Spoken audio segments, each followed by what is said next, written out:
उत्पादन को डबल करना बड़ा ही कैसे किया जाए बिना हॉर्टिकल्चर या उद्यान विभाग के योगदान के संभव नहीं दिख रहा। इसको जब तक अपने नहीं बढ़ाएंगे तब तक ये थोड़ा सा कठिन दिख रहा है। तो आप लोग आज हम दो दिवस में यही सब विचार करेंगे, पूरा जो इसके ऊपर चर्चा करें। खेती निश्चित है कि बहुत महंगी हो चुकी है, जो आदान बहुत महंगा हो चुका है। आप अपने क्षेत्र में आए होंगे तो आदान की बहुत ज्यादा मारामारी है, उसकी चर्चा आपने नहीं करी। पर आने वाला जो कल है, निश्चित है कि कम लागत का ऊपर आपको विचार करने की जरूरत है। अब वो कम लागत कैसे होगा, क्या होगा, इसके ऊपर बहुत विस्तृत चर्चा करने की जरूरत है। हमें लगता है कि 2 दिवस में हम लोग काफी इसके ऊपर विचार करेंगे, बहस करेंगे, बात करेंगे। आप थोड़ा सा मुझे जो 2 मिनट मौका मिला अभी, फिर बात मैं उद्बोधन की अगली घड़ी में डॉक्टर केडी अमृता, वैसे अल्पाहार के बाद आपका एक विस्तृत लेसन रखा है, फिर भी इस औपचारिकता में डॉक्टर केडी साहब से आग्रह करूंगा कि पधारें, अपना उद्बोधन दें। डॉक्टर केडी साहब। धन्यवाद आदरणीय पाटीदार साहब, के एन सिंह साहब, डॉक्टर लक्ष्मी, डॉक्टर ख्याली, डॉक्टर राणौत मैम, महेश जी भाई साहब, डॉक्टर प्रकाश, डॉक्टर सीमा और सभी कृषि अधिकारीगण और मेरे प्यारे प्रगतिशील किसान साथियों, इस बार मुझे कुछ किसान अलग दिख रहे हैं। उसका एक कारण तो ये है कि हमने पोली हाउसेस पे काफी समय से कोई प्रोजेक्ट्स वगैरह नहीं रन कर रहे हैं, तो कुछ आपसे इंटरेक्शंस कम हुआ है। पहले तो मैं कृषि विभाग का और मंचासीन अधिकारियों का धन्यवाद ज्ञापित करना चाहूंगा कि इतने अच्छे प्रोग्राम की रूपरेखा ये बनाते हैं और उसको इस तरीके से ये क्रियान्वित करते हैं, एग्जीक्यूट करते हैं, जो निश्चित रूप से किसानों के लिए लाभकारी होता है। दूसरी बात, मैं जिस स्ट्रेंथ को मैं हॉल में देख रहा हूं, किसानों को बुलाना अपने आप में बहुत टेडियस टास्क है, जो आप सभी भलीभांति परिचित हैं, जो इस पूरी मशीनरी के पार्ट हैं, और उसके बावजूद इतने सारे प्रगतिशील किसान यहाँ पर आए हैं। ये आप लोगों का जो समर्पण है उसको कहीं न कहीं इंगित करता है। आपका आभार, अभिनंदन करता हूं कि अच्छे प्रगतिशील किसानों को एक मंच प्रदान किया है, जो निश्चित रूप से सुरक्षित खेती के जो विभिन्न पहलू हैं, कैसे खेती की जाए, कब खेती की जाए, कैसे पौधों को बचाया जाए, कैसे पोषक तत्वों का प्रबंधन किया जाए, कैसे कीट और व्याधियों का प्रबंधन किया जाए, और भी बहुत सारे पहलू जो हम लोगों को यहाँ पर विस्तृत जानकारी देंगे हम आपको। तो थोड़ी सी मेरी अपील आप लोगों से यह है कि जो कुछ भी यहाँ पर वार्ता की जाए उसमें एक सहभागिता की अपेक्षा आप लोगों से रखते हैं। सिर्फ सुनना नहीं है। आपके मन में कोई भी किसी प्रकार का प्रश्न हो तो उसके बारे में अगर विस्तृत चर्चा होगी तो वो आप लोगों के साथ आपके घर तक जाएगी। अगर आपने बातें सुन ली तो मुझे लगता है कि वो आधी अधूरी बातें रहेगी और वो ज्यादा असरदायक नहीं रहेगी। मैं सभी आयोजनकर्ताओं का धन्यवाद ज्ञापित करता हूं कि मुझे सम्मान दिया, और दोपहर बाद में जैसा कि अभी महेश जी ने बताया है, उन्नत तौर तरीकों का एक केंद्र है, माध्यम है। अब यहाँ आप आगे, यहाँ से तो और कोई विकल्प है ही नहीं हमारे। मैं आपको बताऊं, हम जो कहीं हमारे जो भ्रमण के जो प्रोग्राम रहते हैं उसमें सबसे पहला यही बताते हैं कि आप उदयपुर जाओ और अपने जो कृषि विश्वविद्यालय का जो फार्म हाउस है वहाँ के क्या क्या इनोवेशन और क्या क्या क्रियाकलाप हो रहे हैं वो जाकर के आप देखो, और वहाँ वैज्ञानिक आपको तकनीक बताएंगे। तो वो निश्चित रूप से 50 किसानों का समूह आएगा, जिसमें 5-10 तो वो जरूर ग्रहण करते ही हैं, और उनका सबका यही सोच रहती है कि नहीं, हम वहां गए, वहां हमें बहुत कुछ सीखने को जो मिला। तो मेरा आग्रह, आप तो यहाँ जो इसी जिले के ही हो, और ये अपना जो केंद्र बिंदु है, इस पे 2 दिन यहाँ रुकोगे, वैज्ञानिकों के साथ इंटरेक्शन करोगे। तो मैं ये कहने ये जा रहा था कि अपने जो सरकार ने इसको मिशन मोड पे लिया, एक अभियान के तौर पे लिया है। और हम सबका भी जो दायित्व है कि हम जो किसान भाइयों को बारीकी से ये जो संरक्षित खेती जो मिशन है इसके बारे में हम समझाइश करें। अब इसके लिए देखो, अब अभियान ही चलाया ऐसा नहीं, इसमें ये खेती थोड़ी महंगी है तो उसके लिए देखो अनुदान का प्रावधान भी खूब अच्छा कर रखा है। और इसमें खास करके जो माननीय मुख्यमंत्री महोदय ने अपनी बजट घोषणा में तो उन्होंने ये कहा कि नहीं, इस खेती को अपनाने के लिए तो जो विभाग का जो लघु सीमांत अनुसूचित जाति जनजाति और खास करके जो जनजाति क्षेत्र हैं उनके जो किसान भाई है उनको तो एक अलग से इनका जो कोष है उनके अलग से उस कोष से 25% अतिरिक्त अनुदान दे दो, है ना। तो कहने का मतलब ये पूरा टोटल करें तो 70 और 25 95% अनुदान का प्रावधान जो कर रखा है वो इतना प्रावधान और किसी भी योजना में नहीं है। तो ये तो खाली मैंने तो बात बताई, बाकी हमारे जो विशेषज्ञ है वो आपको पूरा, हमारे जो एक्सपर्ट हैं विभाग के वो आपको पूरा बताएंगे कि देखो ये अनुदान आपके लिए आप कैसे आवेदन करो, क्या करो, वो आपको पूरे 2 दिन में बड़ी बारीकी से समझाइश करेंगे। और मेरा तो आपसे इतना ही आग्रह है कि अपने वैज्ञानिकों का, अपने सरकार का और हमारे महकमे का भी ये एक अभियान हम चला रहे हैं, उसमें आपका जो हमें जो सहयोग मिले।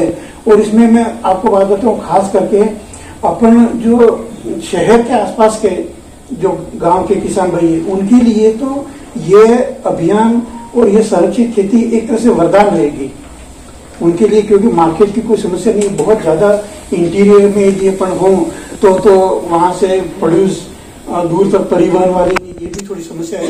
बाकी अपन जो शहर के आसपास वाले गांवों और अपन इस धंधे से जुड़े हुए हैं वो किसान भाई तो इस जो खेती को अपनाएंगे तो निश्चित रूप से उनके लिए जो वरदान रहेगी। और मैं ज्यादा समय नहीं लूं क्योंकि आपको बारीकियों से यहाँ जो समझाइश की जाएगी। तो मेरा तो आपसे यही आग्रह है कि आप अपने आजकल इतनी सर्दी के टाइम में और आपके भी कि कोई खाली नहीं बैठा रहता, कहीं कहीं अपने आपके जो काम काज है उनमें से भी आप समय निकाल करके यहाँ समय पे जो पधारे। तो मेरा तो आपसे यही आग्रह है कि अपने पास अपना इस कीमती समय का अपन सदुपयोग करके ये जो संरक्षित खेती मिशन जो सरकार की और सबकी मंशा है उसको बारीकी से समझ करके आप निश्चित रूप से अपनाना। और इससे जो अपनों को जो खेती में अभी वर्तमान में जो समस्या है उससे अपन निजात पाएंगे। मैं ज्यादा समय नहीं लूँ आपसे और परिचर्चा करेंगे।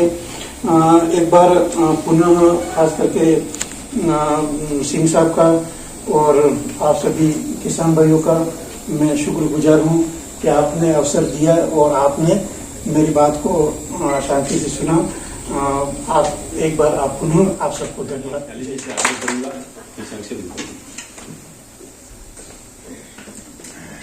सम्मानीय श्रीमान संयुक्त निदेशक कृषि निसार खंड उदयपुर पाटीदार साहब, उप निदेशक उद्यान डॉक्टर सिंह साहब, हमारे साथीगण लक्ष्मी मैडम, राजेश्वरी राणा मैडम और प्रोफेसर डॉक्टर कपिल अमेटा सर और हमारे जिले से पधारे हुए सभी किसान भाइयों, राम राम। उद्यान विभाग के द्वारा जो आयोजित प्रोटेक्ट कल्टीवेशन सुरक्षित खेती एवं इसकी चुनौतियां, सभी अपने गांव से आए हैं। आप सभी को पता है कि अपन जो खेती करते हैं वहां क्या क्या समस्याएं आती हैं, सभी जानते हैं ना, सभी लोग जानते हैं ना। तो उसमें उन समस्याओं का सामना कैसे किया जाए और वहां से हम कैसे आगे आ रहे हैं, इसलिए ये वर्कशॉप रखी है। इस वर्कशॉप में विश्वविद्यालय के अलग अलग विषय विशेषज्ञ के द्वारा उसका जो प्रशिक्षण दिया जाएगा और उस प्रशिक्षण से आप एक अनुभव लेके अपने खेत पे जाएंगे और उसका आगे बढ़ाएंगे। यहाँ से जो प्रशिक्षण लेने के बाद में आप लोग जो अपने क्षेत्र के जो किसान हैं उनको भी आप उसका लाभ देंगे। अब चुनौतियों में बहुत सारी समस्याएं आती हैं। एक तो अपना जो खेती की जो जोत होती है वह बहुत छोटी होती है, उस छोटी जोत में अपन कैसे क्या करें और उसका अधिक से अधिक लाभ कैसे ले रहे हैं। सामान्य रूप से अपने एरिया में 2 बीघा, 3 बीघा, 4 बीघा, 5 बीघा जमीन होती है। कुछ किसान ऐसे होते हैं जिनके मतलब 10 या 15 बीघा जमीन होती है जो खेती योग्य होती है। अब तो उसमें अधिकतर किसान गेहूं, मक्का अपने इस तरह से उसका उत्पादन लेते हैं। तो उसमें क्या होता है कि जो आर्थिक जो है वो लाभ उचित रूप से नहीं मिल पाता है। उसके लिए क्या किया जाए? उसके लिए प्रोटेक्ट कल्टीवेशन, सुरक्षित खेती की ओर रुझान होना। डॉक्टर सिंह साहब, मैं संक्षिप्त उद्बोधन के लिए डॉक्टर लक्ष्मी राठौड़ में उनसे आग्रह करूंगा कि बता रहे संक्षिप्त उद्बोधन दें। आदरणीय आज के मुख्य अतिथि हमारे जॉइंट साहब, आदरणीय उप निदेशक उद्यान सिंह साहब, खंड से पधारे एडी साहिबा राजेश्वरी राणावत मैम, एडी ख्याली जी, एओ साहब मेहजी आमेटा, एडी साहब प्रकाश जी, सीमा जगड़ावत मैम, योगिता परवेदान जी और मेरे क्षेत्र से पधारे सभी किसान भाइयों, मैं आपका हार्दिक अभिनंदन और स्वागत करती हूँ। साथ ही मैं अपने उप निदेशक महोदय का भी हार्दिक अभिनंदन और तहे दिल से आभार व्यक्त करती हूँ कि आपने इतना सम्मान दिया और इतनी बढ़ाई की। आज जो अपने क्षेत्र के किसान हैं, साहब ने अभी बताया कि अपनी जो खेती है अपन को प्रोटेक्ट, जो आज की आपकी सेमिनार रखी है संरक्षित खेती, तो अपन को जो खेती है, तो जो अपन परंपरागत खेती कर रहे हैं या लगातार जो अपने यहाँ जैसे गेहूं, मक्का ये सारी चीजें कर रहे हैं, इससे अपन को बाहर आके कॉमर्शियल खेती पे अपन को आना पड़ेगा जिससे अपन को इनकम मिले। क्योंकि अपने जिले की जो जोत है काफी छोटी है, तो जितनी जमीन है उसके अकॉर्डिंग अपन को अपनी खेती के तरीके बदलने पड़ेंगे, तभी अपन रोजगार अपन चला सकते हैं और मुनाफा या अपने परिवार को अपन चला सकते हैं। अगर लगातार अपन ने गेहूं, मक्का यही किया तो उससे अपन का अपना नहीं तो घर चल सकता है, नहीं अपना परिवार जीवन यापन कर सकता है। तो जैसे अपनी जोत के आधा बीघा, 1 बीघा इतनी जोत है, तो जो कॉमर्शियल क्रॉप है जैसे फूलों की खेती या सब्जियों की खेती, अगेती सब्जियों की खेती, तो जो आज की तकनीकी है उसको अपन को समझना होगा।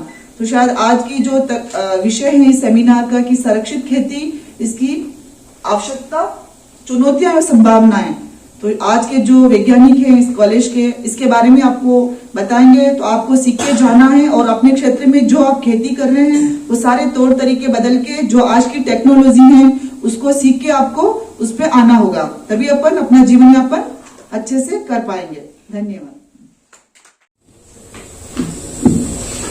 आदरणीय संयुक्त निदेशक महोदय, उप निदेशक महोदय उद्यान एवं कृषि विभाग के सभी अधिकारीगण एवं सभी अलग अलग क्षेत्र से पधारे हुए किसान भाई, जैसा कि पूर्व में उप निदेशक महोदय उद्यान ने आपको बताया कि ये जो सेमिनार रखा गया है वो आप लोगों के सीखने के लिए रखा गया है कि जो संरक्षित खेती है, बहुत सारे किसान भाइयों के मन में ये प्रश्न चलता है ये क्या होता है, यहाँ पर किस तरीके से उगाए जाते हैं, इनकी क्या विधाएं हैं, क्या समस्याएं आती है। हर व्यक्ति हर इलाके में नहीं जा सकता, पर एक मंच पर आकर हम कॉलेज में जिस तरीके से केडी आमेटा साहब हैं, इनके कुछ पॉली हाउसेस लगे हुए हैं, उनके विजिट से आपको करवाए जाएंगे, वहां पर आप हर चीज सीख सकते हैं जाके कि कैसे नर्सरी मैनेजमेंट किए जाते हैं, कैसे उनको बेड में शिफ्ट किए जाते हैं। मैं सोचती हूँ ये प्लेटफॉर्म आप सबके सीखने के लिए बहुत अच्छा है और भविष्य में यदि आप इस तरह की संरक्षित खेती करते हैं तो आपको हर लाभ प्राप्त किया जा सकता है। कुछ चीजें ऐसी है जो किसान भाइयों के अप्रोच से दूर है, ऐसी स्थिति में जो विश्वविद्यालय है वो इन सब चीजों को आपको इन 2 दिनों में सिखाएगा, उन पे चर्चाएं करेगा, अलग अलग विषय पे एक्सपर्ट्स आएंगे, आप लोगों को सिखाएंगे। आप सब लोग जो 2 दिन इतनी सर्दी के मौसम में आप पधारे हैं, उन 2 दिनों का पूरा लाभ उठाएं।